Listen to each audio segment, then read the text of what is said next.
जी हां दोस्तों, बहुत बड़ी खबर निकल के सामने आ रही है। इजराइल मजबूर होकर हमास के साथ नए समझौते पर बातचीत शुरू कर दी है। जी हां दोस्तों, दरअसल इजरायली सैनिकों ने शुक्रवार को गलती से घिरे गाजा पट्टी के गाजा शहर में अपने ही 3 बंधकों को मार डाला था। और इस घटना को सामने आने के बाद इजराइल में बड़े पैमाने पर विरोध प्रदर्शन शुरू हो गए। प्रदर्शनकारियों ने फिलिस्तीनी सशस्त्र समूह हमास द्वारा बंधक बनाए गए बंधकों को छुड़ाने के लिए नए सिरे से बातचीत के लिए दबाव डाला है, जिससे इजराइल शासन पूरी तरह से बौखला गए हैं। जी हां दोस्तों, क्या है पूरी खबर हम आपको इस वीडियो में बताएंगे। इसी के साथ अगली बड़ी खबर में आपको बताएंगे। हमास से जंग और साइबर हमलों का शिकार इजराइल। अब तक की सबसे बड़ी शिकस्त का सामना करना पड़ रहा है इजराइल को।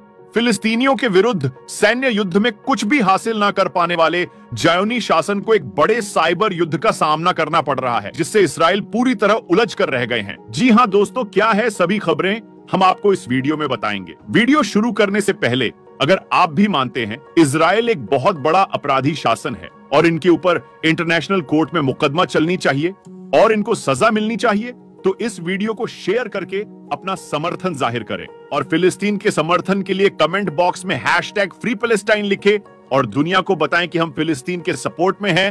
तो चलिए दोस्तों, शुरू करते हैं वीडियो।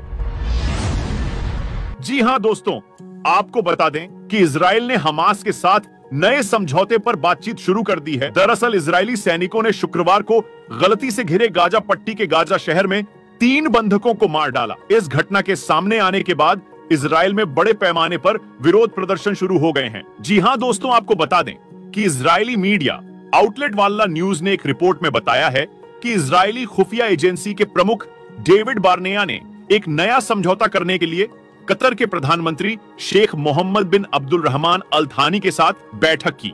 संयुक्त राज्य अमेरिका के एक प्रभावशाली media outlet wall street journal ने पहले एक रिपोर्ट में बताया था कि कतर के प्रधानमंत्री नॉर्वे की राजधानी ओस्लो में मोसाद के प्रमुख से मुलाकात करेंगे। हालांकि वल्ला न्यूज ने बताया कि ये दोनों पहले ही मिल चुके हैं। मीडिया ने 2 सूत्रों के हवाले से कहा, यह बैठक नए समझौते की शुरुआत है मात्र। नए समझौते की प्रक्रिया लंबी, कठिन और जटिल होगी। CIS के प्रमुख बिल बर्न्स और मिस्र के खुफिया मंत्री जनरल अब्बास कामिल को भी मोसाद प्रमुख और कतर के प्रधानमंत्री के बीच बैठक के बारे में जानकारी दी गई है। हमास और इजराइल पिछले 24 नवंबर को कतर की मध्यस्थता के माध्यम से एक अस्थायी युद्ध विराम पर सहमत हुए थे, जो 7 दिनों तक चला।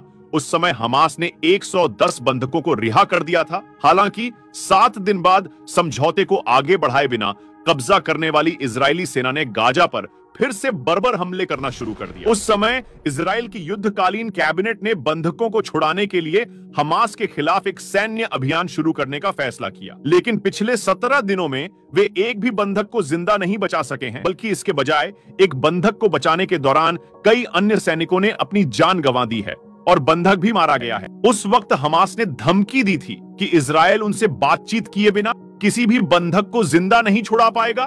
गाजा में बंधकों के रिश्तेदार अपने प्रियजनों को छुड़ाने के लिए बातचीत फिर से शुरू करने की मांग कर रहे हैं, लेकिन नेतन्याहू के नेतृत्व वाले चरमपंथी युद्धकालीन मंत्रिमंडल ने इस पर ध्यान नहीं दिया।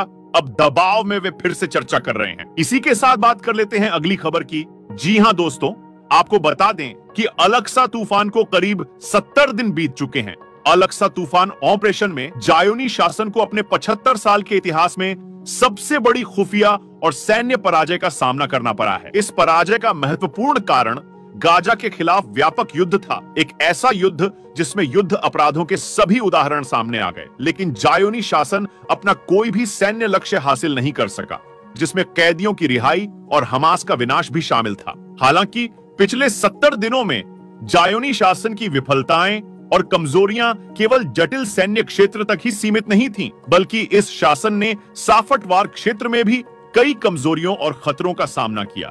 ज़ायोनी शासन के साइबर सुरक्षा संगठनों ने घोषणा की कि पिछले 2 महीनों में व्यक्तिगत जानकारी लीक होने के 2000 से अधिक मामले सामने आए हैं, जो सामान्य दिनों की तुलना में 10 गुना अधिक है। बताया जा रहा है कि ज़ायोनी शासन को अपने इतिहास में अब तक के सबसे बड़े साइबर हमलों का सामना करना पड़ा है। साइबर हमलों के इस चरण में कई महत्वपूर्ण बिंदु शामिल हैं, जिनमें सबसे पहला यह है कि ज़ायोनी शासन पहले से कहीं अधिक संयुक्त सैन्य, खुफिया, सामाजिक, वास्तव में बड़े पैमाने पर साइबर हमले जायोनियों के अपराधों पर जवाबी कार्यवाही है। तीसरा यह है कि जायोनी शासन के खिलाफ साइबर हमलों में व्यापक लक्ष्य शामिल है और ये कुछ खास संस्थानों और संगठनों तक सीमित नहीं है। रेलवे विभाग, जल शोधन और वितरण केंद्र, समाचार पत्र और डिजिटल मीडिया, खुफिया और सैन्य संस्थानों सहित कई अन्य संस्थानों को साइबर हमलों का निशाना बनाया गया है।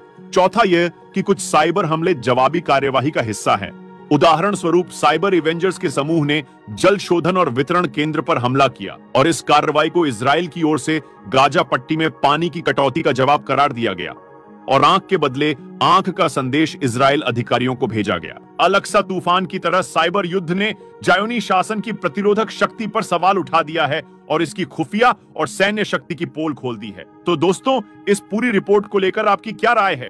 अपनी राय नीचे कमेंट बॉक्स में जरूर दें। अगर आप हमारे चैनल देखो इंडिया में पहली बार आए हैं तो चैनल को सब्सक्राइब कर लें और वीडियो को ज्यादा से ज्यादा शेयर करें। फिर मिलते हैं एक नई वीडियो के साथ।